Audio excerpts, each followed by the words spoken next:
We are now 97% filled in the big board. So once again, is it going to be the last draft we have here on stream in the pre-NFL draft? We're going to find out coming up. But of course, I am already in the draft room. Draft number 58 for me on the year. Drafts, of course, every Monday to Friday at 11 a.m.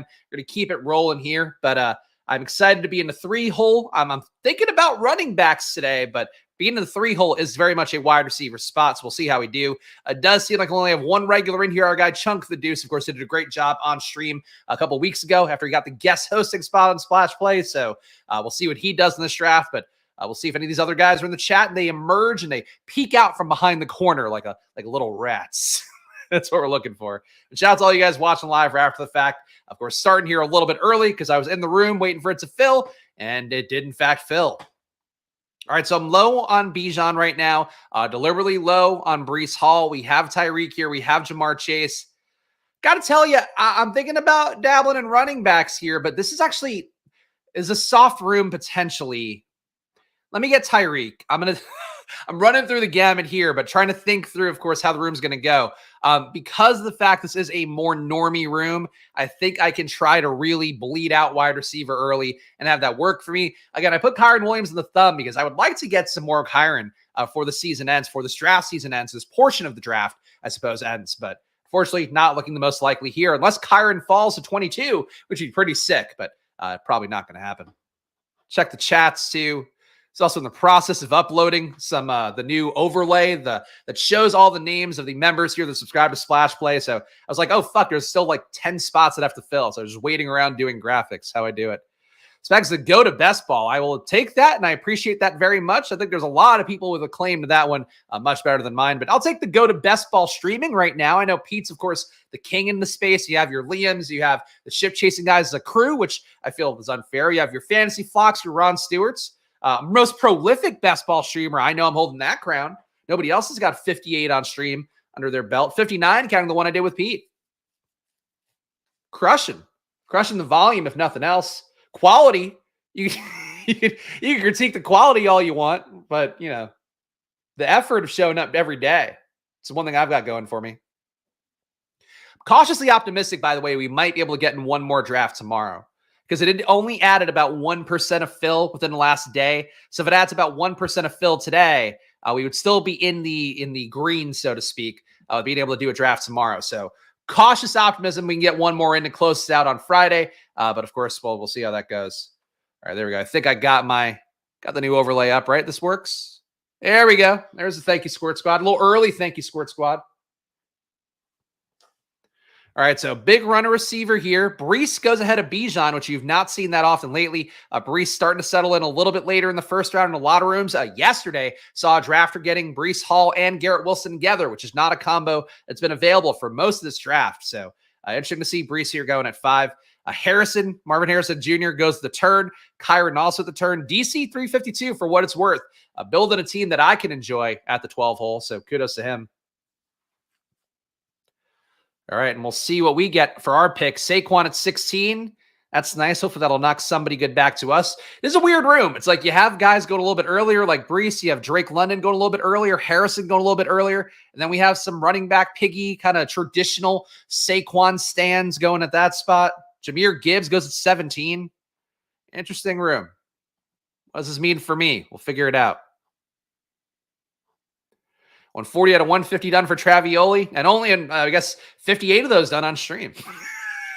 Here with me. No, Travioli, one of our regulars, not in the room today, though, so yeah, take that. You can probably get your 10 in if you want. People are, one of the guys, semi-regular, I think our guy Craig, chiding me for not maxing out the big board in the YouTube comments, and it's like, I only care about maxing out BBM fundamentally. Big board, doing it for content, doing it every day here. I think my exposures I feel pretty good about with 58 entries after today. But I guess, well, I have a little bit more than that because I did a couple off stream. But, you know, like if I got to 75, great. I think still, though, happy to get in 60 in a tournament that is this early where you are still doing a lot of guesswork. I believe we have an advantage, but how much am I pressing that advantage right now? I don't know. Devontae Adams, I feel like has been getting more expensive. Happy to take him here. Nico, happy to take him here. A guy's been going earlier in most of the draft. I'm going to take Nico here for reasons I'll keep vague for now. I'm taking Nico here in the hopes that we can work some stuff out a little bit later. Spoiler, little tease there for you guys. Don't yeah. You could, if you're gonna me, I'm gonna yeah you. That sounds like I'm now just flirting with Travioli, which I'm not, for the record. I only flirt with one person in this world, and that's my son. That's my wife, I guess. I do feel like when you play with kids, it does feel like flirting a little bit sometimes. A lot of like, ooh, little coy giggles, little tickles. Not that you should be tickling when you're flirting with adult people, but a lot of coy giggles that, to me, invoke flirting. Jalen Waddle, Malik Neighbors go. So Malik Neighbors, of course, a guy that I've loved to have for a large portion of this draft. We're not going to get him today. DJ Moore goes, so we're going to get our Houston double. That was the goal. That was the hope. 2 high-octane offenses here with Tyreek Hill, Nico Collins, Stephon Diggs. As you guys know, I am not buying into the social media FUD on Stephon Diggs. The fact that he's now back to 27 after it looked like he was going at the 1-2 turn for a lot of, I guess it wasn't a lot. Time flies when you're having fun. Felt like a while there after the trade initially happened, but Stephon Diggs to me getting the Houston double here, and the unique Houston double at that. I'm intrigued with what we're doing here. Our guy Adam feeling sick today. Adam, though, going to be on Splash Play at some point soon. Of course, he's the winner of the guest hosting spot coming up for April. Might have to be in May, though. Adam and I were DMing about it, but I've got Adam now in pocket, so we're going to book him for if there's drafts next week. If Underdog opens up one more tournament, try to get Adam on next week. If not, I will get him in before, or I guess when BBM starts. So BBM starting very soon, guys. 1 week to the NFL draft. That means about 1 week and a day or two until BBM comes out. At least we're not talking about baby boners today. Oh, well, let's well, now that you've opened that can of worms, I gotta say, I don't think I've seen a lot of Luka boners. I know Alex has dealt with a few, or not dealt with. She's not, she's not Deshaun's masseuses being forced into action. Unfortunately, that's like, we can't joke about that. I take that one. Rewind. Bloop, bloop, bloop, bloop, bloop. We're rewinding. We never made that joke. But yeah, she's just had to ignore them, I guess is how you deal with a baby boner.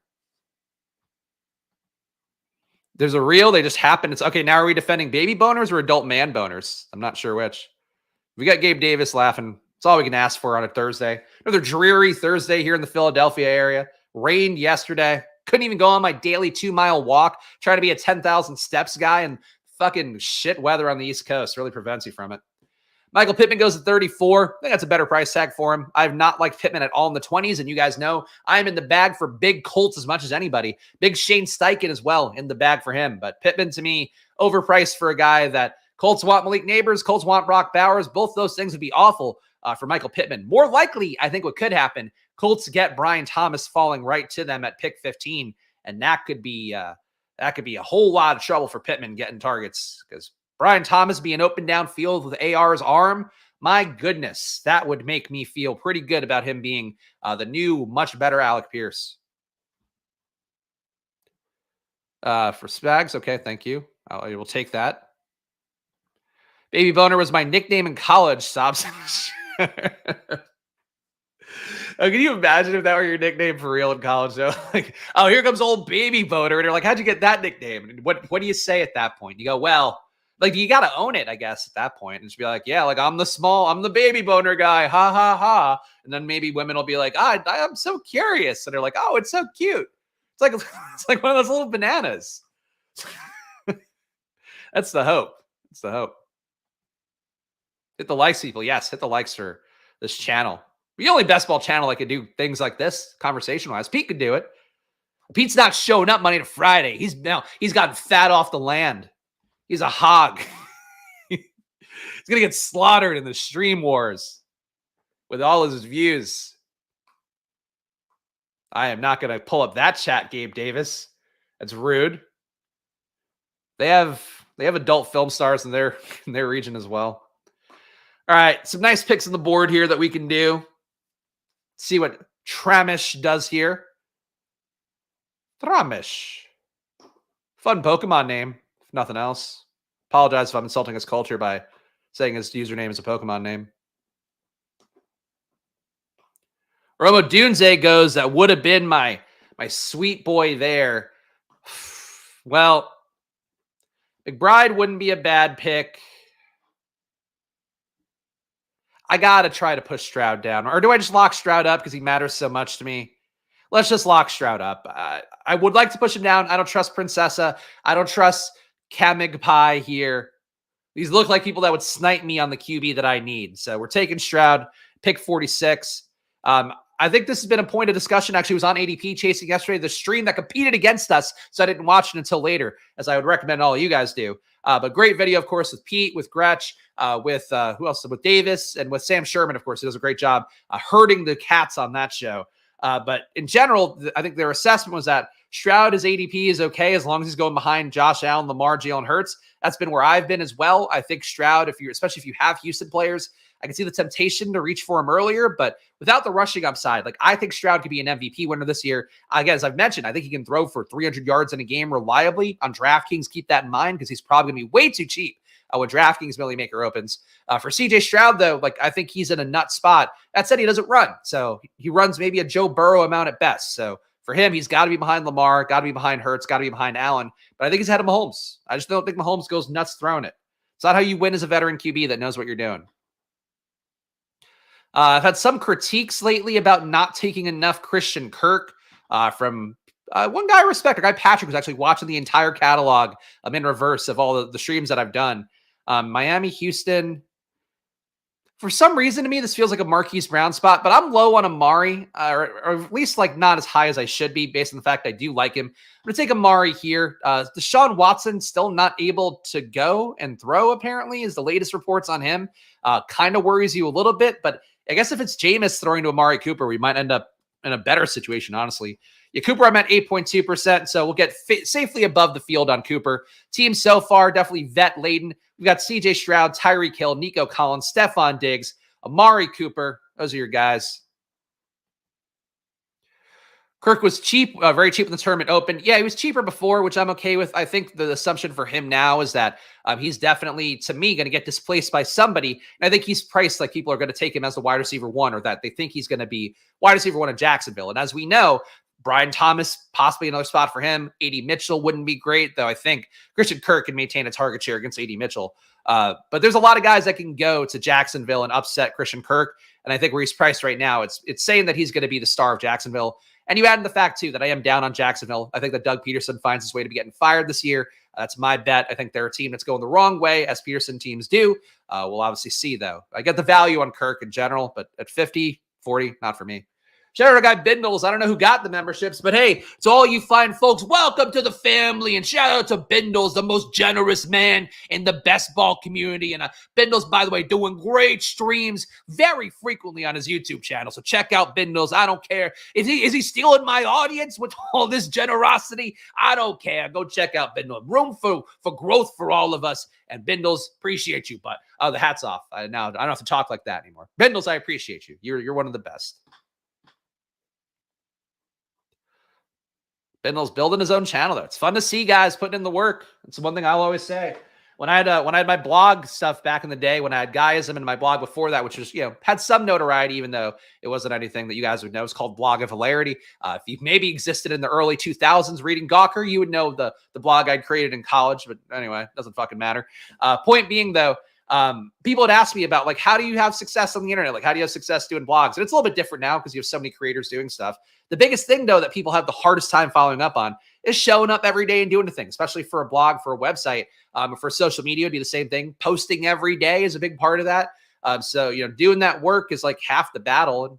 Same thing for streaming. If you're doing streams like Bindles is, and you're doing it with some cadence, you're bringing on some guests like he does, and good guests like a guy Tyler, people like me, Sacrilegious, some big names have come and do Bindle stream. Liam did Bindle stream, so shout out to him. Now we're just sucking off Bindles, but he gave you guys memberships.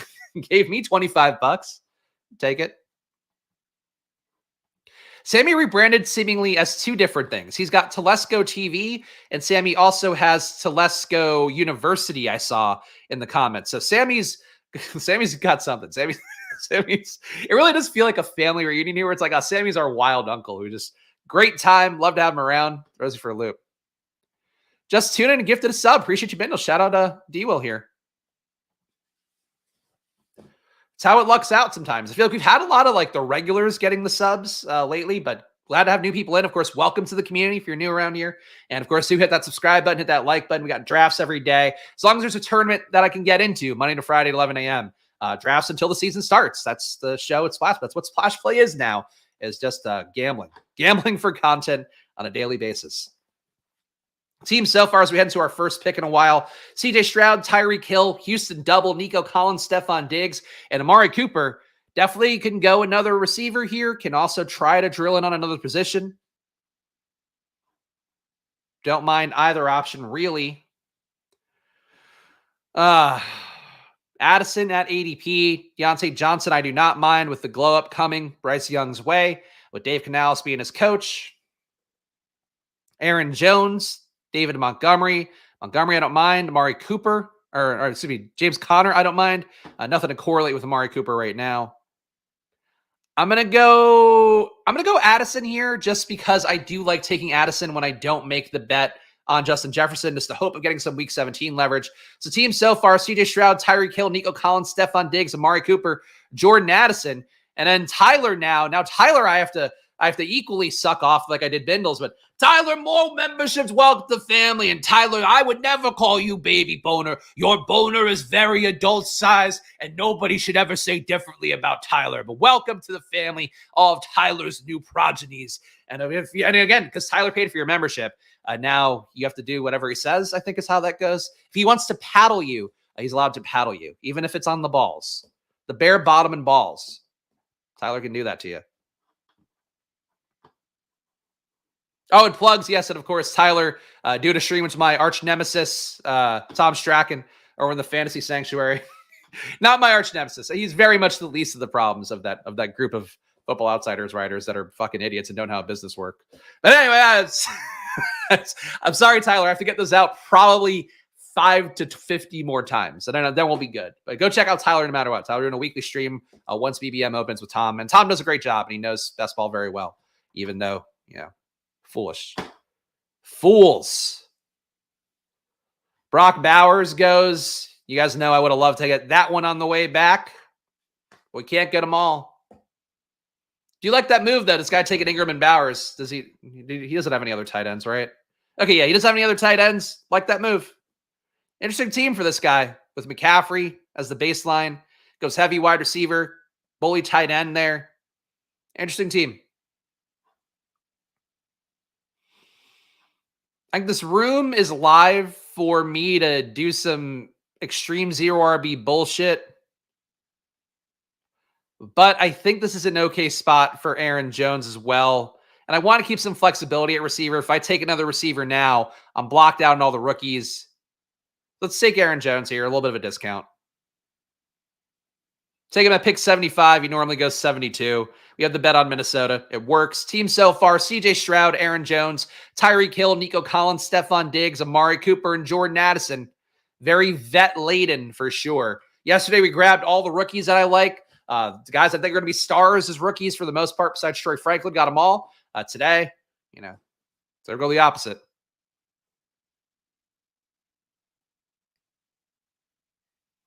Family's expanding today. Welcome to the family. Always great to see. Always great to see. And don't you dare take Watson from me. Oh, no. I mean, I might have to take Deshaun Watson at this point. Really a bad sign that Deshaun Watson is not throwing in April. It doesn't matter. It doesn't functionally matter that much. But you want these guys out there. You know who wants it real bad is Anthony Richardson, who's already throwing 40 times in a game, despite basically the same injury that Deshaun had. I think he had a worse version of the rotator cuff strain / tear. But AR's out there. Who wants it more, AR or Deshaun Watson? I think the thesis, though, that the ship chasing guys had, or the ADP chasing guys had, was that Deshaun doesn't want to play football anymore. And frankly, that thesis is probably about as good as any. He definitely does seem like a different guy since all the accusations. Maybe a different guy also since getting enormously paid. So, both things can matter. Like Montgomery, Morbid Jones correlates. I probably agree with that too. Though with where Gibbs is going, I don't know. If you're taking Gibbs at the one, especially the first round, I feel like you're inherently saying that Montgomery's just not going to get the same role this year, which I don't agree with, but I think that's what you're saying. Mostert at 79. That feels like a much more appropriate price tag. He's been going to the 90s for basically the entire big board. Actually, was going lower for one stretch. Raheem Mostert, to me, one of the biggest values. And I think him going at 79, that feels a lot better than getting him, well, somebody else getting him at 90. I'd like to get him at 90. Somebody else getting him at 90. No, thank you. I think Watson is the same doctor as Jonathan Brooks. Oh, well, all right. Maybe not good news. David Njoku goes to rare Walt here. I don't know how rare he is. I can't account for that. I don't know if he's gem minted. That's my one reference I know for all the card collectors out there. This guy's not gem minted. He could be rare. Where would I rank JSN and Addison in this year's wide receiver class? Ooh, interesting. Behind the top 3, especially with Odunze known as his athletic testing now and feeling good about that. I think behind Brian Thomas, for me, behind Troy Franklin, I think they're in that Ladd McConkey area. Addison, maybe. JSN would get bumped down pretty bad, but like having a lot of outside guys go ahead of him for sure. Addison at least can play outside. But yeah, I think those guys probably go more in where Ladd's going to go. They'd be second round-ish. You could make the case, too, that they could go behind like Worthy and Mitchell because of the freak athletic testing for those guys, too, or freak speed. So I think that's what I would guess. They'd probably be second rounders, which is crazy because they shouldn't have been second rounders, but this class is so deep. Somebody'd have to go down. Okay, thanks. Benjamin really gets splash play. Really gets the jokes and the content we do here. You need to get a Spags coin. Yeah, I don't think I'll probably never be in the NFT game now. Now that I missed out on the grift, guys like Logan Paul, that the mans were doing all the grifts. No, I missed out on all the good times there. So I was late on Top Shot too. I did not hit the Top Shot ceiling. Profited off the Top Shot. Profited a couple grand, but did not hit the wealth fountain that people found.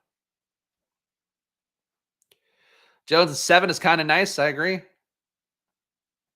I think Jones, when you have a little bet on Minnesota, I mean, that just makes it a strong bet against Justin Jefferson week 17. And because I have so much Jefferson anyway, I am once again, for the second straight year, even though Luck boxed a bunch of 101s last year to get double the field, I'm again double the field on Justin Jefferson this year because you can get him wherever, basically in that first round. I still like getting leverage against Justin Jefferson because of that reason. All it takes is somebody else scoring some TDs for Minnesota. Had some Top Shots. Yeah, I mean, it was a thing. I still have some. I have the valueless ones. I also have some NFL All Day. I have an NFL All Day Amon-Ra St. Brown that I think I've had listed for like $100 for going on 2 years that nobody wants to buy. Even though Amon-Ra's good. That shit. Nobody wants to buy that. DeAndre Swift, I think, would be a nice pick for me here. Get another running back that I like. Ramondre Stevenson cannot like less. Still a shot that he can win that New England backfield, but I think he should be lower for the risk that it is a new coaching staff, and Ramondre himself was ass last year. Remind Benjamin that uncle who touched them. Poor Benjamin. Really? It's funny because, and I'm doing streams every day. Of course, you guys, all of our regulars, you do end up in a little bit of a bubble where it's like, I could make some of these jokes or whatever. You don't realize that sometimes somebody new comes in and like, they just don't have, they're just looking for like football talk and they don't get humor and don't get jokes, and especially don't get the kind of jokes that I like to throw out there sometimes. So no disrespect to Benjamin. He just may need a different stream. He may need a fantasy flock stream. Just the guy who's going to give you nothing. This guy's going to give you running backs are good. This guy has got data points that look good. Just dog level content. Not baby boners. All right, we're on the clock again. Nick Chubb, still don't like this price tag for him. We've got 5 wide receivers. Tight end has just gotten scooped by everybody else. This feels like a Trey Benson team to me. Again, I can make the bet on Nick Chubb for correlation. I wouldn't hate it, but I just don't want to pay this price tag for Chubb. I think Chubb to me in the 110s, 120s feels about right for what we're expecting with him being on the PUP list. Them having Deonta Foreman there, like they're preparing to go a good stretch without Chubb being full speed or Chubb just not being out there at all. To me, Chubb at this point, wish you were better for him, man.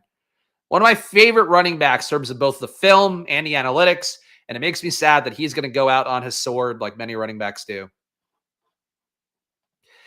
That's probably how the process went. Oh, hey, a best ball draft. Let's watch. Baby boners. Thank you. And thank you, Telesco Television, the hottest new network in television. It's a funny motherfucker, bro. Thank you. The best. I appreciate you. You're the war pig. I hope so. Love Benson here. Chubb feels like wish eating good health, or wish casting. Wish eating, too. I agree. I think that, to me, Chubb is just like you're buying in on the past production. You're buying in on what that previous investment was. And that's the main thing I am trying to avoid is like when there are things that are going to reset my priors, reset things that I like, reset things that I know, I'm going to embrace them a little bit more. It doesn't mean I'm going to be bending to the wind, as you guys know, but it does mean when, hey, I don't like A.D. Mitchell that much, but man, he ran combine testing, is the only guy to have some milestones, is him and DK Metcalf. Like, you have to go with stuff like that a little bit more, even though I am still low on Mitchell. Point being, like, I have to change how I view him and try to get more. Mitchell ended up at 3%. So that might not have been the best example. I did adjust my priors to some guys, including Trey Benson, who testing, looking really good athletically, and draft capital. It's either him or Jonathan Brooks going 101 or at running back. Not literally 101, but you know.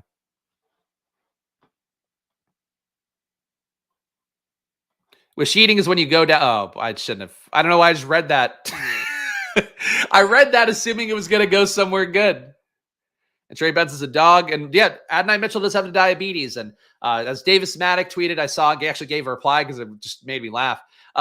There's apparently an article shitting on A.D. Mitchell because he apparently had some bad attitude at both Georgia and at Texas. And then they blame the diabetes because he gets like sugar cranky or whatever. And it's like, I just think it's a funny concept. So I said that A.D. Mitchell should be called the bad boy of diabetes. Like, that's a brand that I can get behind. But I don't know, guys have had successful careers with diabetes. Like, you know, guys like Adam Morrison in the NBA. Jay Cutler had a good enough career with diabetes. It wasn't the diabetes that held him back. Though maybe the diabetes made him cranky. He wasn't getting enough shuggy shug. So he got a little cranky. I shouldn't make fun of diabetes like that. I don't think that's the medical way that diabetes works, is that, oh, you didn't get enough shuggy shug and now you're cranky. But maybe. I'm no doctor, though. The BBOD, the bad boy of diabetes. The BBC, the bad boy of can't have sugar. No, I can't go that far. Doesn't Mark Andrews have diabetes? That sounds familiar. That's right, because he had the diabetes kid on a plane and saved somebody who had diabetes. Diabetes, they're doing great. But he's like the nice guy at diabetes. Because again, he saved somebody on a plane with his diabetes kit. Like his diabetes testing kit specifically. Spags MD. Yeah, look, I'm better than WebMD. I'll just tell you, hey, you just need a little shuggy shug. Or you have too much shuggy shug. Have less shuggy shug. That'd be the alternative for him. Whatever that version of diabetes is. 1350 here. Old assy ass Tua sitting here, looking me in the face, daring me to take him. And I think I will. Not a big Tua guy, but I'm low on Tua this year. This actually might be one of few shares. I've had no shares of Tua up till today. I think Tua, to me, this is going to be tough for people here. Tua is the rich man's Kenny Pickett, where he's still going to be a part of an offense, great production for guys, but is he going to win you week 17? Really don't think so. He's still in a better offense. There's still more hope for him as he's in a contract situation where they have to pay him big or they need to figure out some way to move on. So for Tua, this is another make or break situation. I just worried that he might be the break. I feel like he was not good enough down the home stretch. Second year in a row where he gets figured out personally. Miami doesn't get figured out. And there was the injury to Tyreek that didn't help. Frankly, injuries in the backfield too. Maybe that doesn't help. But for Tua, I just am not a big fan. I'll take him at 118 when I have Tyreek, but I am not a big fan. Why not push Tua around the corner? Because I just don't trust these guys. This guy had 0 QBs, and in these rooms, I'm just not going to risk it, even though certainly could have risked it, but, is what it is. All right, so Giants with Singletary, Chase Brown, who I do like. Schultz here makes the most sense, I think, for this build. We are dead at tight end. We have another Houston correlation. Don't know if this makes us too chalky, but we got Schultz at a slight discount. Team so far, a 2-3-5-1. CJ Stroud, Tua Tagovailoa, Aaron Jones, DeAndre Swift, Trey Benson, wide receiver Tyreek Hill, Nico Collins, Stephon Diggs, Amari Cooper, Jordan Addison, tight end Dalton Schultz. The guy at one had Waddle. I actually didn't even think about that, but yeah, I knew that the Waddle guy was coming up soon. So someone will do some dumb shit and snipe Spags. That's also the other assumption. Tua, I think if you're going to make a bet on him, I think what's good news, I don't think it was a coincidence that Ricky Pearsall is working out with Tyreek and Waddle. I think that would be one thing here where they've added Jonnu Smith, a guy who maybe doesn't command a lot of targets like like what the fuck Durham Smythe didn't last year. But if he gets those same targets as Durham Smythe did, he's going to be better with them. And I honestly have a shot at breaking touchdowns. So I think Jonnu Smith, big upgrade. If they add a Pearsall, if they add anybody else in this draft class as a wide receiver 3, huge upgrade on the Braxton Berrios, River Craycraft, nothing third spot. So they could also add another tight end too on top of Jonnu Smith.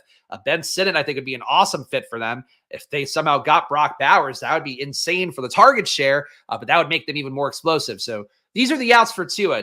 The other out would just be that he improves and is a little bit less gun shy about running after he hurt his hip a couple years ago. I feel like he's been not a runner since that point.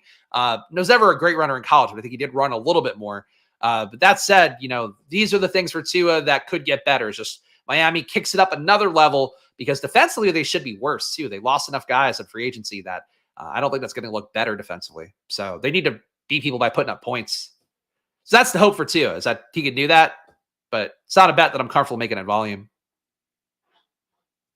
Brugler had Sanders to Miami. Okay, it's possible. Who's out? Oh, Rick who's Alex Earl's boyfriend? I don't know who that is. Tua dating Alex Earl? Finally, Tua go for a higher floor/ceiling opinion. Yeah, or option late. Yeah, that's fair. Look, that's normally how I play it with Tua. I have no shares of Tua in the big board with 60 drafts now. So for this to be my first one, I think speaks as much as I can for how I think the downside of Tua is. But maybe that's a little bit unfair, and I should have 4% exposure there. So that's something for Oh, Braxton Berrios. I thought Berrios was dating the other Culpo. Like, isn't there another Olivia Culpo have a sister or something? I don't know. I got to tell you guys, even though we do the bid here with Mathology sometimes, I don't keep up with athlete girlfriends that well. It's one of my weak spots. I don't have the brain power to do it. And there's just too many now to know. Like, I just recently learned who Tate McRae is, and now it's now and then I feel like after you learn who this person is and you see them everywhere, and it's Tate McRae. But Tate McRae is really on every Spotify playlist. I don't need to know who Tate McRae is. I mean, the Tate McRae is that good. She's attractive. Is she more attractive than the millions of other people you could find on any other site? I don't know. Oh, controversy dropped Culpo for Earl. Okay, so I was right about that. So look, I missed one relationship transition. Athlete moms is a new scoop. I mean, we'll never top Zach Wilson's mom. I don't know about you guys, but that one hit a note. Where I'm at in my brain is WNBA players. I think that's the future of objectification. Sure, you get a few where it's okay. Like the girl from South Carolina who's the center. That would be tough. It's a little tough for me. But, Cameron Brink, Angel Reese, even Caitlin Clark. Give it a shot. Angel Reese, though, my God. 2-3-5-1. Running back is a dead place to be. And we need more there. So I'm going to take the working man's Trey Benson, Marshawn Lloyd. Come on down. Okay. I'm going to pull this up just for the other people out there. I won't read it in case this helps anybody with their internet searches. I agree. Caitlin Clark. Caitlin Clark is just so talented. Like, anybody who's that good at anything, same thing for women and men too. Let's be honest about it. But for men and women, I just being that good at something, and I'd give it a shot. I played basketball once with a girl who was shockingly good, couldn't beat me at horse good, but was good enough to be competitive. I was like, man, this is so attractive. This is like loving basketball.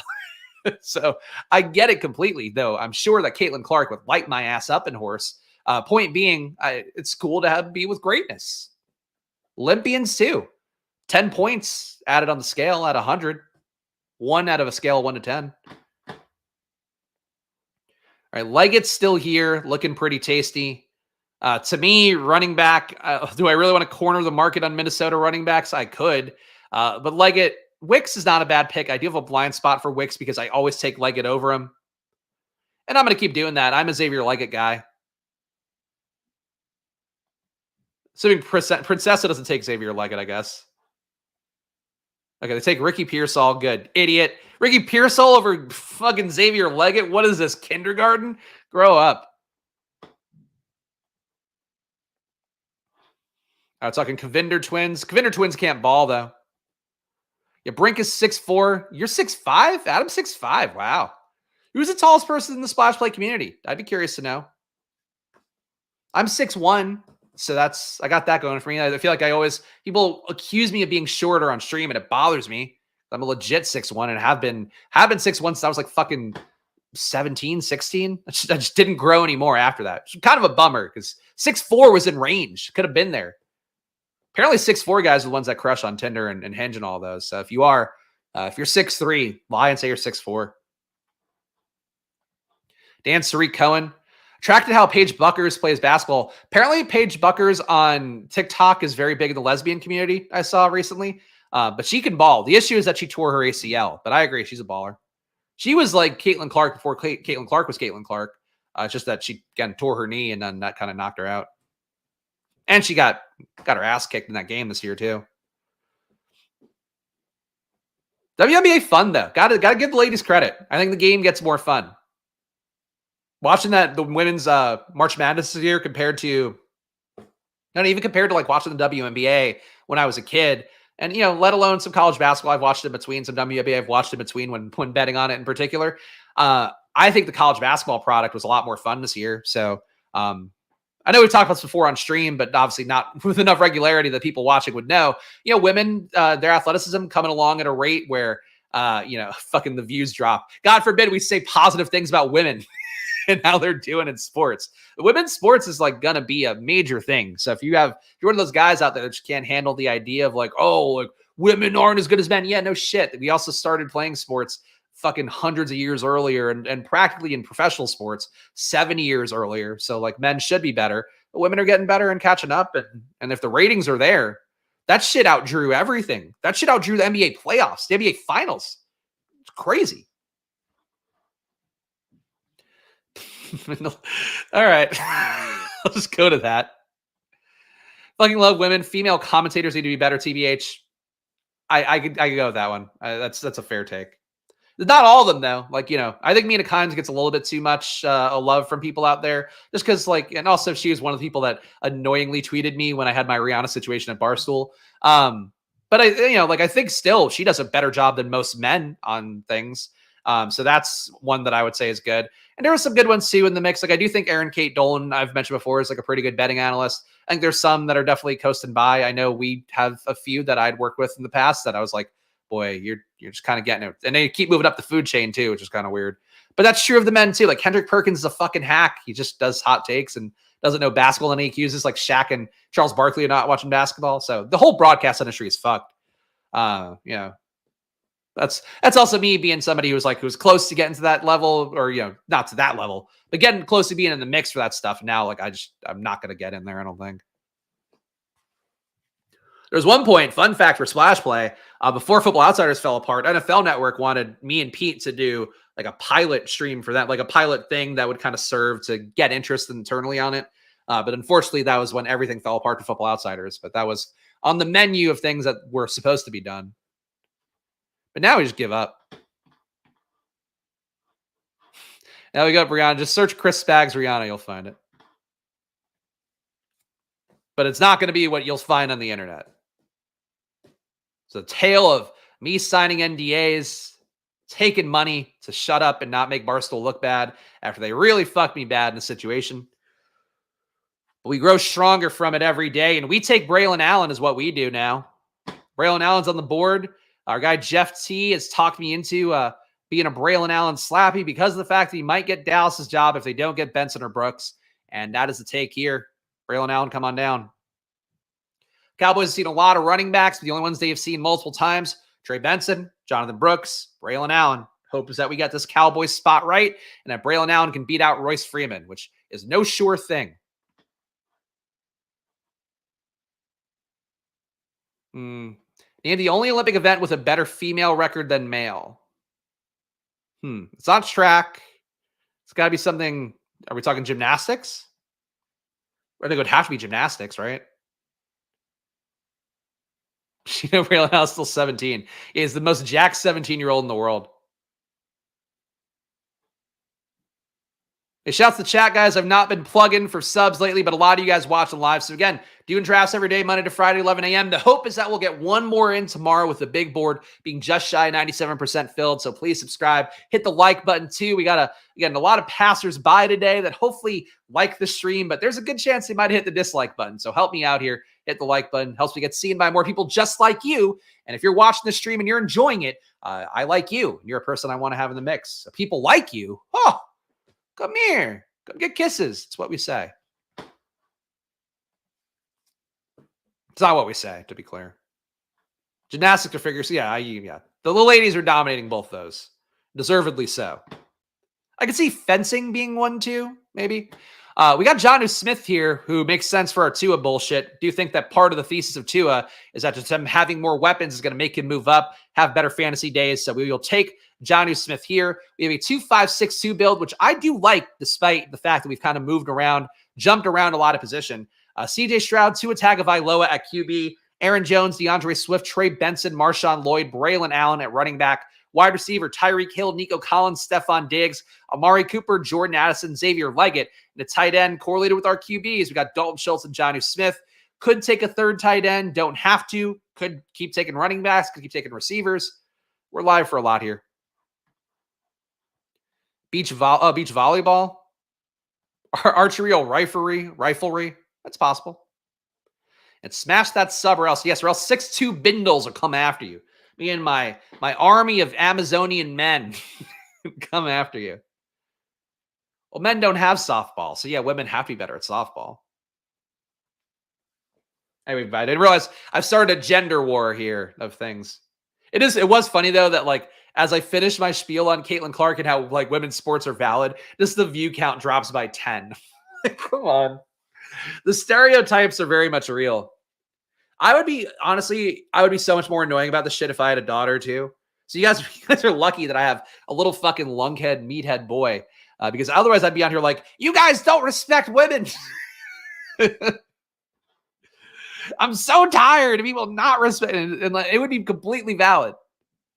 You can't drawing 12 million viewers in the modern TV environment for girls, for women's college basketball. Insane.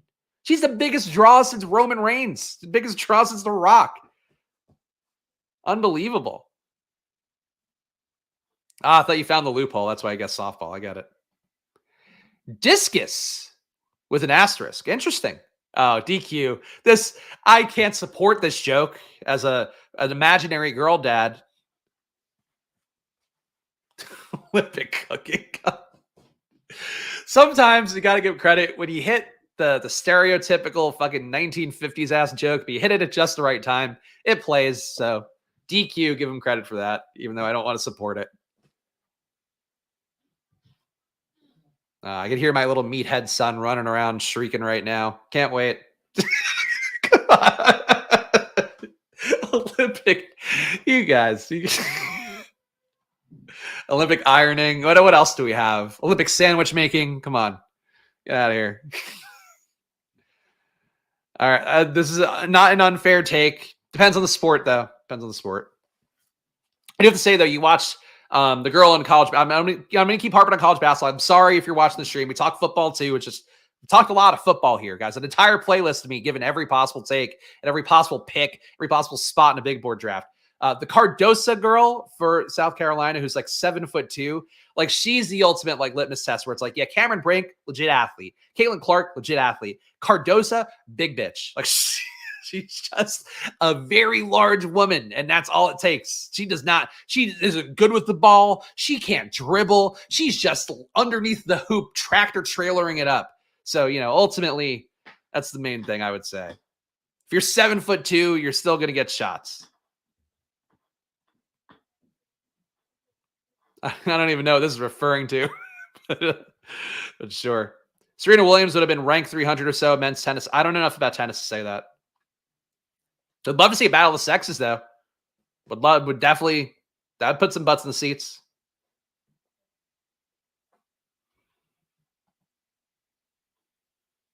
Tractor trailer was my nickname in college. That'd be honestly, if you're good enough at ball, at that specific size of ball or style of ball, rather, that size of ball too.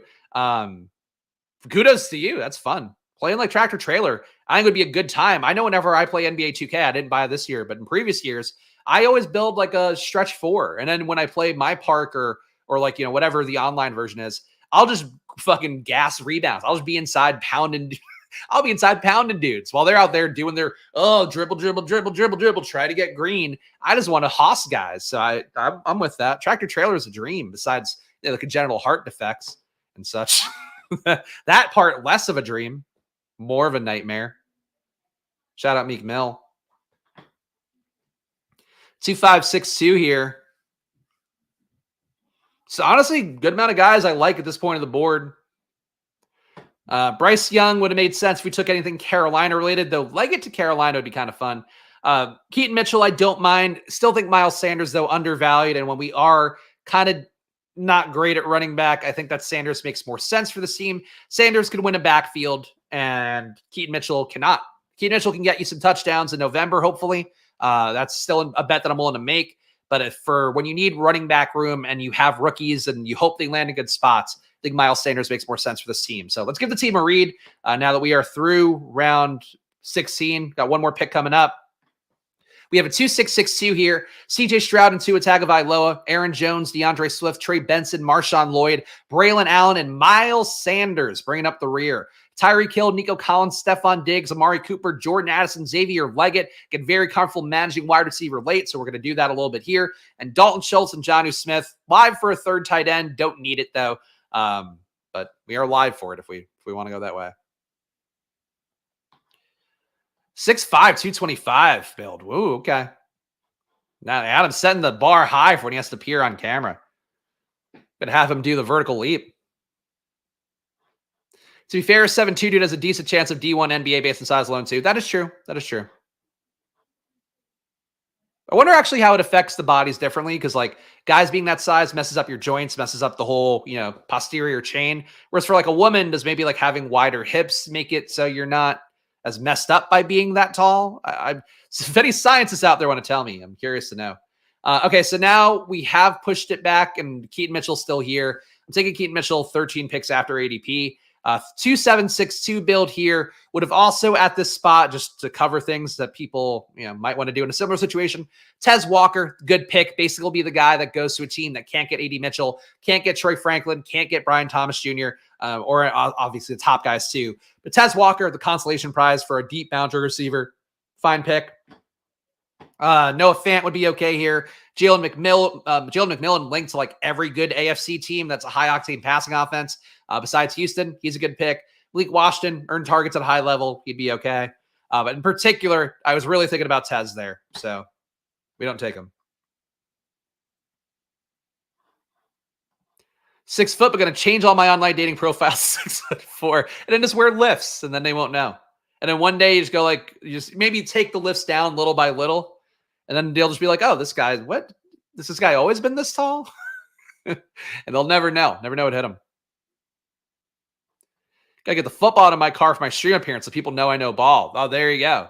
Look, I haven't been holding the football all the time. I hold the football in the intro and then I put it down, but it's always right here, ready for me, tucking. Fun thing actually I do with my boy son, Luca, is I hold the football. We have like a fucking Xfinity football that he stole from the gym daycare that Alex goes to. And I'll hold the football like this, like, traditional, we're locking it in, no fumbles. And then he'll just wrestle me for the football for sometimes up to half an hour of just me taking the football. Then I have to like let it go so he can get it. And then I'll take it back from him and we'll keep doing it. So he's learning ball skills. He can't throw for shit yet. And certainly he can run, but the balance on the run, he's no Audric Estime. If he's taking a hit, he's going down on first contact. So that's the stuff that we're working on. High and tight. That's what we got to do. Got to feel that point of the football in your elbow, guys. Oh, it's got to hurt a little. It's almost digging into your bicep. Oh, yeah, look at these guns. Squirt Squad meetup when? I don't know. Some point it's got to happen, especially now that, there's enough of you guys I think would actually come. I've said it before. I think we'd get a good dozen out, I think, if we did an event, which would be enough. enough for you guys to know how much I drink and go, oh, this guy just drinks and smokes weed nonstop. Wow. I think differently now. But that guy's a good time. That'd be the hope. Think heart/blood pressure is trying to circulate that 7-2 frame. Yeah, that's true of anything. Giganticism, not good for the body. People would be surprised to hear. Putting Achan to shame. Yeah, Achan, fucking, you could punch that ball out left and right. Luke would be taking the ball from him at every turn, but not from me, buddy. Hey, now, there we go. Some peeling to Scott here, peeling to Adam. Who knows? I still think the fantasy football X would be logical. I'm still reluctant to because the Vegas thing is like a ship chasing thing and has been for a while. I would like to go to that, but I don't want to make that art thing. I've already coasted enough on fucking ship chasing and what they've built as a platform. So we'll have to figure out something. Who knows? He got jacked in the offseason? Oh, did he? Okay. Didn't see that. HN, look, it's tough to take that entire role for Raheem Mostert. Raheem Mostert's good enough, trusted. I think really a good vet presence, a guy that they also could trust in the pass game a little bit more. The explosiveness that Achan showed, as we've talked about enough times here, EPA metrics being so important, but I mean, he was like a level beyond where he shouldn't have had that level of efficiency for a guy getting as many touches. 0.25 EPA per rush was a negative in the pass game, but again, that's why they trusted Mostert a little bit more. A negative 0.09 EPA per target, but 18% avoided tackle rate, still earned targets at a high clip, 25% target per out run rate. If he adds the pass game to his repertoire with a little more reliability, he's going to be something very interesting. And he ended the year with 12.7 attempted touches a game. Got to think that gets at least 15.7 this year. I don't know why I was so specific about that, but I think he adds like 3 to 4 touches and Mostert keeps the rest. Hoosiers in Sarasota. Okay, so I love Sarasota. One of my best friends, and actually his entire friend group I like a lot in Sarasota. It was actually a place that I tried to convince Alex to consider moving to, but because she doesn't know anybody there, that unfortunately disqualified us. God forbid I have a friend group somewhere. But Sarasota's so sick. The downtown area, lots of good beer places. And restaurants. I think Sarasota, one of the only non-major cities, I know this again from my friend, one of the only non-major cities to have, I think, multiple Michelin-starred restaurants in their city. Or, non-top DMA cities. Love it here. There you go. Sarasota sounds great. Oh, have I talked about J.K. Dobbins? No, I haven't. I think it's good that he got a landing spot. I think that landing spot reuniting the Ravens backfield for Greg Roman is kind of batshit. Still think they're live to add a rookie too. I'm okay taking flyers on Dobbins, but he should be going where he's been going. If he makes a move up, I don't think that's a good move. But him going the 190s, 200s, you take a shot that he can get it back, but he has to overcome some historical injury stuff at this point, and I don't necessarily want to be there in like a huge way. 2762 here. I've been in the bag for DeMarcus Robinson before. I've not gotten a lot of Johnny Wilson lately. I think the Underdog streams have made him come up just enough that I don't get access to him.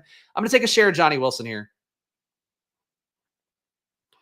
You make the case that Robinson is a better pick just as a kind of fulcrum off of Cooper Kupp and off of Puka Nacua. You can make the case for Rondale Moore. Same thesis there. Just a lever off of Drake London, Kyle Pitts, Bijan Robinson in particular. But I guess you could also make the case of lever off of Darnell Mooney. But I want to share Wilson. I like Wilson as a player, and I've not gotten enough of him. What is a good percentage of teams to make the playoffs in your portfolio? To make the playoffs is going to be the expected advance rates. So that's like 16%. But it's going to vary. Like if you build 0 RB teams, you expect to come in a little bit lower, even though those are more popular now. They are still a lower hit rate than having a running back early. So it's me. If you're getting anything 14% or higher, you're okay. 12%. You could feel bad about, but if you had injuries, like that's also going to kill your portfolio. But 16% is the expected rate. All right. So we're still, I like DeMarcus Robinson enough to take him here. I'm just going to take DeMarcus Robinson. I had kind of a pang of regret taking Johnny Wilson over him. Robinson had a few really nice games last year, and that matters to me in a Rams offense that we're not making a big bet on, but I just need some lower-owned pieces, and I think DeMarcus Robinson might be lower-owned. Let's give the team a read here. CJ Stroud, Tua Tagovailoa at QB. Running back, we have Aaron Jones, a little micro correlation from Minnesota. DeAndre Swift, who I dislike, big believer in that Chicago offense. So getting him 7 picks after ADP looks very good to me. Trey Benson, Marshawn Lloyd, Braylon Allen, 3 rookie running backs that I trust. You add in Jonathan Brooks here. Those are basically all the rookies I think have the most merits to be taken, even though Bucky Irving, Audric Estime still have the lights on for them for sure.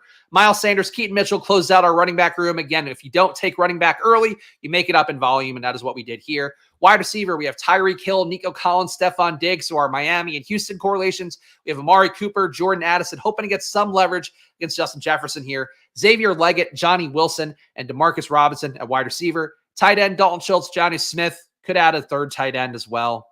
We'll figure it out. Let's see. The Wilson hive is growing. I've liked Wilson from the beginning. I got spooked off of Wilson because of everybody else saying he should be a tight end. He's not going to get drafted, blah, blah, blah. But I still will die on the hill that he is a better player than Keon Coleman. Keon Coleman might get better draft capital because he's a more reasonable size. There's a track record of guys who look like Keon Coleman doing things in the past. In terms of performance, though, Johnny Wilson was great in that Florida State offense. Keon Coleman was a slight negative. So I think that's something that I still believe strongly. But it is what it is. A.J. Dillon, an elite handcuff with timeshare potential. He's a good handcuff. I think the issue is that and he was a little bit banged up at the end of last year, but did seem like the team fell out of love with him. His analytics also down even worse than they were before. His performance was not good. I think his avoided tackle rate was also down pretty bad. Yeah, A.J. Dillon, negative 0.1 EPA per rush, which honestly I expect to be worse. Avoided tackle rate is 7%, though. That is bottom tier in the league. For comparison, Zach Wilson has a 6.5% avoided tackle rate. Mitch Trubisky has a 7.1% avoided tackle rate. So Dillon does not have a lot of juice. And it's possible they bring in another running back as well. They were flirting last year with the guys they had besides A.J. Dillon.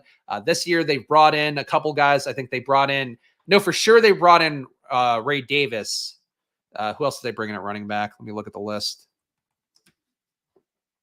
They also brought in Jonathan Brooks, or talked to Brooks at the combine, rather. They talked to Estime at the combine. It does seem like they are a team that doesn't do multiple visits, so something to keep in mind for that. And then Ray Davis. Yeah, Ray Davis they brought in for a top 30 visit. So 3 running backs they've brought in or talked to. Doesn't mean they're going to go that way, but I think they're going to cover their ass a little bit more on that. Squads are elite. That's true. Like Jalen Polk, potential Dolphin. I still think Ricky Pearsall, most likely Dolphin, but I agree. Jalen Polk, to me, better pick than Jalen McMillan, even though Polk is, I think, less trendy right now. But Polk played better. He's coming off of a healthy year. McMillan, though, probably more likely to get a good landing spot because all the top AFC teams have brought in McMillan. Who's brought in Polk? Polk has had no visits?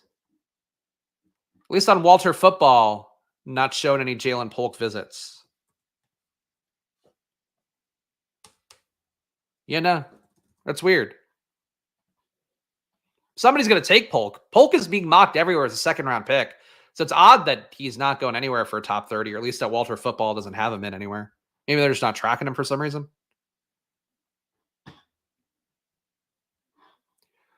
Not going to be able to max the big board. Going to have to stop at 69. Hey, worst numbers to stop at. I don't think the big board, I know people might feel differently. I don't think the big board is a tournament you need to max. Like BBM is the one I think if you're going to max, like you should. If you have an advantage in the big board, if you've been following stuff, if you've been building structurally sound teams, you're still trying to stack for the most part.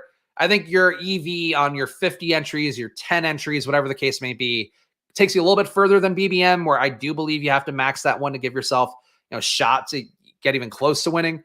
But, we'll see. I think Ben Sinnott, a nice third tight end here. Of course, I'm in the bag for Ben Sinnott pretty well. Cleveland could also make one more running back bet on Deontay Foreman. Does that help me more?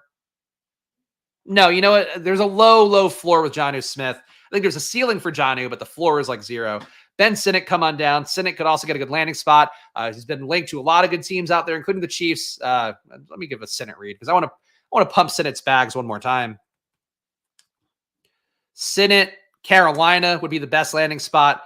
Sinnott, Chicago as perhaps a non-Brock Bowers pick. Denver, saw him at the combine. Jacksonville, Senate would maybe not be great. Definitely blocked by Evan Ingram there. Chiefs, he'd be blocked by Kelsey, but they might be motivated to use him more than a Noah Gray. Giants, a potential spot for Senate, top 30 visit there. Senate also, this is Pittsburgh. Yeah, we don't want him to go to Pittsburgh. Tampa Bay, I believe this is. Yeah, Tampa Bay. So there we go. Senate, got some spots. That's why we pick him there. Let me give the final team a read here because I don't think I did that. CJ Stroud, Tua Tagovailoa at QB, running back, Aaron Jones, DeAndre Swift, Trey Benson, Marshawn Lloyd, Braylon Allen, Miles Sanders, Keaton Mitchell, wide receiver, Tyreek Hill, Nico Collins, Stephon Diggs, Amari Cooper, Jordan Addison, Xavier Leggett, Johnny Wilson, and Demarcus Robinson, and then a tight end, Dalton Schultz, Johnny Smith, and Ben Sinnott. So a 3 tight end build. Lots of good correlation for Houston and Miami. Maybe getting a Miami running back would have been the one thing we could have done better, but I felt like we would maybe get Mostert at his usual ADP. Instead, he gets taken at a more logical ADP. That's how that goes. 19% Dobbins. So tomorrow, I think, let me check the big board one more time. If I had to place a bet, I think we're going to get one more day of drafts in. So I'm going to say come back tomorrow. If not, the little board I imagine won't be filled, so we can hit that. So yeah, let's say tomorrow a draft no matter what at 11 a.m. Of course, continuing our journey of drafts every Monday to Friday at 11 a.m. Please do subscribe down below. Please hit that like button. It all helps me out a bunch here as I try to build this channel up into something worthwhile as an individual proprietor out here, trying to give you guys good takes, trying to talk about it all. Not going to be right about everything, guys, but I do my best to give you the research, to look at the data, and to comb through everything as we can. Of course, the news as well. Keeping up with everything every day here is what we do on Splashpoint. I think we do it better than anybody else because nobody else is doing anything like this. So subscribe, do that. Underdog, promo code SPLASH on there. If you're new, double your deposit up to $100. Probably my baby. Go check that out. Probably.com/subscribe. Promo code SPLASH on there. There's not a lot of games going on today. I placed a shitload of home run bets. If you want to check them out, check the Probably app YouTube channel. But honestly, it's been keeping me alive in betting. I'm in a way where like I didn't even know it was possible. The sportsbook filtering was great. Crushed an NBA yesterday, even though MLB sucked ass. That's what you can do at Probably. It's just getting the winningest sportsbooks data in your hands and then finding bets that work for you. If you only have money in DraftKings, just filter down to only DraftKings bets. Only MLB on DraftKings, whatever you want to do. Only tennis on DraftKings, or only tennis on FanDuel, or only tennis on Fanatics. You could do it for any of the major books. So check it out, probably.com/subscribe. Stochastic, play DFS. Use Stochastic's tools and data. Promo code SPLASH gets you 15% off. Shouts to all these fine folks. Help me put the show on. You too could be on this list by hitting that join button down below. And thanks to Bindles and Tyler. And I have a lot of names to add on here in time for the reading of names tomorrow on Friday. But thank you to all these fine folks. And again, you want to support the little engine that could here of best ball, hit that join button down below, $4.99 a month. Game responsibly. Watch the WNBA. And I think that's about it. So I'm going to pull up some chats, but I'll be back tomorrow at 11 a.m. for one more draft, hopefully the big board. I'll see you guys then. Enjoy your days and good luck.